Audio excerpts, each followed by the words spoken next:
आम आज आसी पहुँचीचु बालियापाल ब्लॉक जो अच्छी आपंकर लंगलेश्वर हर पार्वती मंदिर प्रांगण में लोक मैंने श्रद्धा मैंने आप देखुवे राति 4टारू से लाइन अच्छा केमी जनबहुल बा श्रद्धा भिड़ में आज लंगलेश्वर हर पार्वती मंदिर परिवेष्टित होती तेरे किंवदंती अनुजाई लंगलेश्वरस्थ जो हर पार्वती मंदिर अच्छी से हर पार्वती मंदिर पुराण जुगर सृष्टि किंवदंती अनुजाई भगवान शिव एठार 16 पांठरे लंगल करथांती एवं लंगल करिथुआ बेले जो हर पार्वती जो पीठ अच्छी से पीठरे विश्राम लेते तेरे सेबे ठारू प्रसिद्धि लाभ कर लोकों मध्य अंचलवासी मध्य विश्वास रही से मनस्कामना पूर्ण होता है। तेज आसतु आम कि भक्त को पचारा कौन तर मनस्कामना रही केमी रही आमर जो हर पार्वती मंदिर जाहिरा तेज सबुठ गुरुत्वपूर्ण कथा हूँ एमती एक पीठ जो शिव बा हरंकर मंदिर सम्मुखें पार्वती मंदिर रही तेरे लोकों मध्य निश्चित भाव हर पार्वती मंदिर उपरे प्रगाढ़ विश्वास रही से जागर दिन हजार हजार श्रद्धा भिड़ लगी था काउड़िया मानकर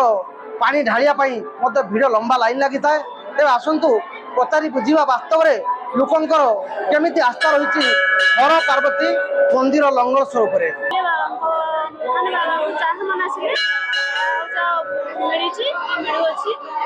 बहुत वार्ड लोक आसुँच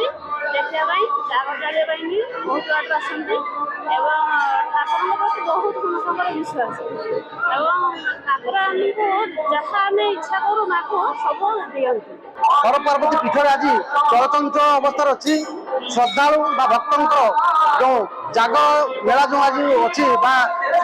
आपंकर शिवों जो पानी ढाला कहतु पैड़ ढाला कहतु पैड़ पानी कहतु क्षीर ढाला कि शिव को जेन तेन प्रकार श्रद्धा मैंने संतुष्ट करने आज उद्यम कर मनोवांछा पूरण केमी तत्पर अच्छा मानसिक पूरण केमी आमर जो शैव पीठ से लंबा लाइन दीर्घ समय ढिड़ाई तेरे सबुठ गुरुत्वपूर्ण कथा हूँ जो किंवदंती अनुजाई जो आम प्रसिद्ध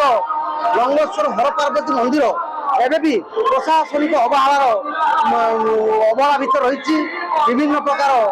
माने आपंकर पारिपार्श्विक उन्नति आवश्यक कारण दीर्घ आप ओडिशा कहतु ओडिशा बाहर श्रद्धा मैंने भक्त मैंने मानसिक पूरण करने लंगलेश्वर मंदिर को आसती तेरे साधारण दाबी गोटे रोचे केमी आमर किंवदंती पुराण वर्णित जो लंगलेश्वर मंदिर रही तार पारिपार्श्विक उन्नतिकरण हो पार आलोक कहतु पानी कहतु कि पाइखाना कि बाथरूम लैट्रिन व्यवस्था हवा जरूरी अच्छी तेरे देखा बाकी रहा प्रशासन केते तत्पर होती लंगलेश्वर जो हर पार्वती मंदिर विकास बालेश्वर जिला लंगलेश्वर शैवपीठ मनोरंजन पाणिग्राही गोटे खबर।